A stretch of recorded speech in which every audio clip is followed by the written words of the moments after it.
నమో వెంకటేశాయ. ఓం నమో భగవతే వాసుదేవాయ. అందరికీ నమస్కారం అండి. Welcome back to our channel.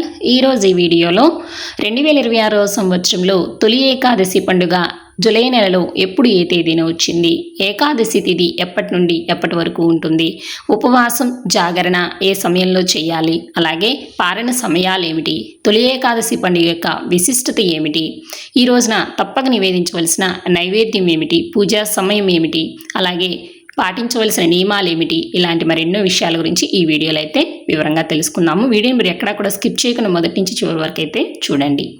హిందువుల తొలి పండుగ తొలి ఏకాదశి. ఈ పర్వదినంతోనే మనకి పండుగలన్నీ కూడా మొదలవుతాయండి. అంటే వరుసగా వినాయక చవితి, దసరా, దీపావళి, సంక్రాంతి ఇలా అన్ని పండుగలు కూడా ఈ పండుగ తర్వాతే మనకి మొదలవుతాయి. కాబట్టి హైందవ సంస్కృతిలో తొలి ఏకాదశికి అంతటి విశేషమైనటువంటి స్థానం అయితే ఉంది. ఈ పండుగను తొలి ఏకాదశి అని, శయని ఏకాదశి అని, హరివాసరం అని, పేలాల పండుగ అని పేర్లతో అయితే పిలుస్తూ ఉంటారు. అయితే ఈ తొలి ఏకాదశి పండుగ ఆషాఢ మాసంలో వచ్చేటువంటి ఆషాఢ శుద్ధ ఏకాదశి నాడైతే మనము జరుపుకుంటామండి. సంవత్సరానికి మనకి 24 ఏకాదశులు అయితే ఉంటాయి కదండి. కానీ ఈ ఆషాఢ మాసంలో వచ్చేటువంటి శుద్ధ ఏకాదశి ఎందుకు అంత పవిత్రమైనది అని అంటే, ఈ ఏకాదశి రోజున శ్రీ మహావిష్ణువు క్షీరసాగరంలో శేషతల్పంపై యోగ నిద్రలోకి వెళ్తాడని పురాణాలు చెబుతున్నాయి. ఈ నిద్రాకాలం 4 నెలల పాటైతే ఉంటుందండి. మరలా శ్రీ మహావిష్ణువు కార్తీక శుద్ధ ఏకాదశి నాడు తిరిగి మేల్కొంటారు. ఈ 4 నెలల కాలాన్ని చాతుర్మాస్యమని అంటారు. అంటే ఈ సమయంలో వివాహాలు కానీ, ఉపనయనాలు వంటి శుభకార్యాలు అయితే ఎక్కువగా జరిపించరండి. ఈ కాలమంతా కూడా ఆధ్యాత్మికతకు, పూజలకు, వ్రతాలకు, దాన ధర్మాలకే అత్యంత పవిత్రమైనదిగా భావిస్తారు. తొలి ఏకాదశి రోజున ఉపవాసం ఉండి విష్ణుమూర్తిని పూజించడం వల్ల సకల పాపాలు తొలగిపోయి కోరిన కోరికలు నెరవేరుతాయని, ఈ ఒక్క ఏకాదశి రోజున దీక్ష చేస్తే కోటి పుణ్యాలు లభిస్తాయనేది భక్తుల నమ్మకం. ఈ తొలి ఏకాదశి పండుగ నుంచి ఉత్తరాయణ పుణ్యకాలం పూర్తయిపోయి దక్షిణాయన పుణ్యకాలం అయితే ప్రారంభమవుతుంది.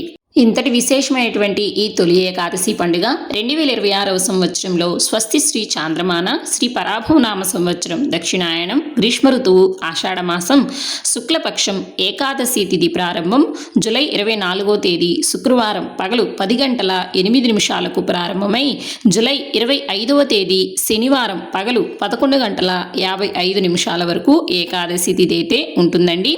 మనకి హిందూ సాంప్రదాయం ప్రకారము సూర్యోదయానికి ఏ తిథి ఉందో ఆ రోజున ఆ తిథిగా మనం పరిగణిస్తాం. కాబట్టి ఏకాదశి తిథి మనకి సూర్యోదయానికి ఉన్నది జూలై 25వ తేదీ శనివారం రోజున కనుకే మనము తొలి ఏకాదశి పండుగను జూలై 25వ తేదీ శనివారం రోజునే జరుపుకోవాలండి. ఈ రోజున చాలా విశేషంగా తొలి ఏకాదశి పండుగ అయితే రావడం జరిగిందండి.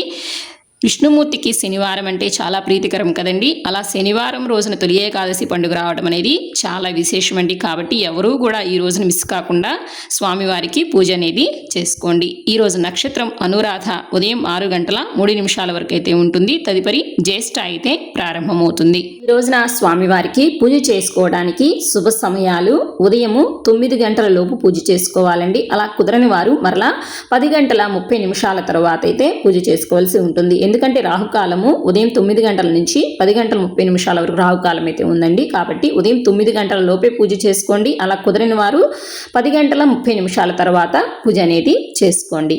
తొలి ఏకాదశి పండుగ రోజున ముఖ్యంగా ఆచరించవలసింది ఉపవాసం, జాగరణ. ఉపవాసం ఎప్పటి నుంచి ఎప్పటి వరకు ఉండాలి, జాగరణ ఏ రోజున చేయాలి, అలాగే ఉపవాసం ఏ సమయానికి విరమించాలో ఇప్పుడైతే తెలుసుకుందామండి. మనం ఎప్పుడైనా సరే ఉపవాసం అనేది ఏ విధంగా చేస్తామండి, పగలంతా కూడా ఉపవాసం ఉండి సాయంత్రము మనకి నక్షత్ర దర్శనం అయిన తర్వాత ఉపవాసాన్ని అనేది విరమిస్తామన్నమాట. కానీ ఏకాదశి వ్రతం చేసేవారు ఉపవాసాన్ని దశమి రోజు రాత్రి నుంచే ప్రారంభించాలండి. అంటే ఈ సంవత్సరం మనము జూలై 24వ తేదీ దశమి వచ్చినప్పుడు, అంటే దశమి ఘడియలు ఉన్నప్పుడు రాత్రి ఉపవాసాన్ని అనేది ప్రారంభించాలంటే ఆ రోజున ఉల్లి వెల్లుల్లి లేకుండా సాత్వికమైనటువంటి ఆహారాన్ని అనేది తీసుకొని ఉపవాసాన్ని అనేది ప్రారంభించి జూలై 25వ తేదీ శనివారం రోజంతా కూడా ఉపవాసం ఉండాలండి. రోజంతా కూడా ఉపవాసం ఉండి జూలై 26వ తేదీ ఆదివారం రోజున ద్వాదశి గడియల్లో, అంటే ఉదయాన్నే సూర్యోదయంతో స్వామివారికి పూజ చేసుకుని ఉదయం 8 గంటల లోపే ఉపవాసాన్ని అనేది విరమించవలసి ఉంటుంది. ఈ తొలి ఏకాదశి పండుగ రోజున పూజ ఏ విధంగా చేయాలో తెలుసుకుందామండి. ఈ తొలి ఏకాదశి పండుగ రోజున తెల్లవారుజామున నిద్రలేచి చక్కగా ఇంటినంతా కూడా శుభ్రం చేసుకుని పూజ గదిని కూడా శుభ్రం చేసుకుని తలస్నానం చేసి శుభ్రమైన లేదా పసుపు రంగు వస్త్రాలను ధరించాలండి. ఈ రోజున లక్ష్మీనారాయణుల పటాన్ని కానీ లేదా వెంకటేశ్వర స్వామి వారి పటాన్ని కానీ పెట్టుకొని పూజ అయితే చేసుకోవచ్చు. పటాన్ని శుభ్రం చేసుకొని గంధము కుంకుమ బొట్లతో చక్కగా అలంకరించుకొని, అలాగే ఈ రోజున తొలి ఏకాదశి పండుగ మనకి తొలి పండుగ కాబట్టి ఇంటి గుమ్మానికి చక్కగా మామిడి తోరణాలు అనేది కట్టుకోవాలి. అలాగే పూజా మందిరంలో వెండి ప్రమిదల్లో ఆవు నెయ్యి పోసి 3 ఒత్తులను విడిగా వేసి దీపాన్ని అనేది వెలిగించుకోవాలి. తొలి ఏకాదశి పూజ ప్రారంభించే ముందు ఈ ఏకాదశి వ్రతాన్ని పూర్తి భక్తితో ఉపవాసం ఉండి ఆచరిస్తాను అని శ్రీ మహావిష్ణువు ముందు సంకల్పం అనేది చెప్పుకోవాలి. విష్ణుమూర్తికి ఇష్టమైన పూలు తులసి దళాలతో పూజ చేసుకోవాలి. తులసి దళాలు విష్ణువుకు అత్యంత ప్రీతికరమైనవే, కానీ తొలి ఏకాదశి రోజున మాత్రం వాటిని కోయకూడదండి. కాబట్టి ముందు రోజునే వాటిని కోసి శుభ్రంగా సిద్ధం చేసుకొని ఉంచుకోవాలి.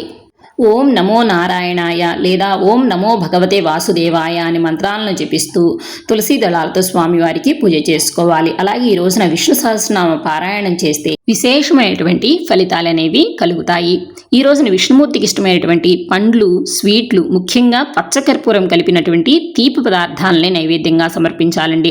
అలాగే ఈ రోజున ముఖ్యంగా నైవేద్యంగా సమర్పించవలసినది పేలాల పిండి అండి. ఈ పేలాల పిండిని మొక్కజొన్న పేలాలతో కూడా చేస్తారు, అలాగే జొన్న పేలాలతో కూడా చేస్తూ ఉంటారండి.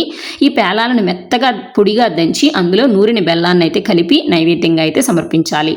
అనంతరం ధూపదీప నైవేద్యాలను సమర్పించిన తర్వాత కర్పూర హారతిని ఇవ్వాలి. తొలి ఏకాదశి రోజంతా కూడా ఉపవాసం ఉండి రాత్రంతా భగవన్నామస్మరణ చేస్తూ ఆధ్యాత్మికపరమైన కథలను చదువుకుంటూ జాగారం అనేది చేయాలండి. ఈ రోజున పాటించవలసిన నియమాలు: ఆరోగ్యం సహకరించి చేయగలిగిన వాళ్ళు రోజంతా ఉపవాసం ఉండండి. అలా సాధ్యం కాని వాళ్ళు పాలు, పండు లాంటివి తీసుకుంటూ ఉపవాసాన్ని అనేది ఉండవచ్చండి. అలాగే గర్భిణీ స్త్రీలు, పిల్లలు, వృద్ధులు మాత్రము వారి వారి శారీరక సామర్థ్యాన్ని బట్టి ఉపవాసం అనేది ఉంటే సరిపోతుంది. అలాగే ఈ రోజున ఉల్లి, వెల్లుల్లి, మాంసాహారం, మద్యపానం లాంటివి సేవించకుండా ఉండాలి. అలాగే ఈ రోజున మంచం మీద కూర్చోవటం కానీ పడుకోవటం లాంటివి కూడా చేయకూడదండి. అలాగే ద్వాదశి రోజున ఏం చేయాలి అని అంటే, ఏకాదశి తర్వాత రోజు వచ్చేటువంటి ద్వాదశి రోజున ఉదయాన్నే మరలా విష్ణుమూర్తికి పూజ అనేది చేసుకుని ఆ సమయంలో బ్రాహ్మణుడికి భోజనం పెట్టడం కానీ లేదా మీ శక్తికి తగినట్టుగా దానం చేసి ఉపవాస దీక్ష అనేది విరమించవలసి ఉంటుంది. ఈ విధంగా తొలి ఏకాదశి పండుగ రోజున మీకు దగ్గరలోని విష్ణుమూర్తి ఆలయాన్ని సందర్శించి ప్రత్యేక పూజలు కూడా చేయించుకుంటే మంచి శుభ ఫలితాలు అనేవి కలుగుతాయి.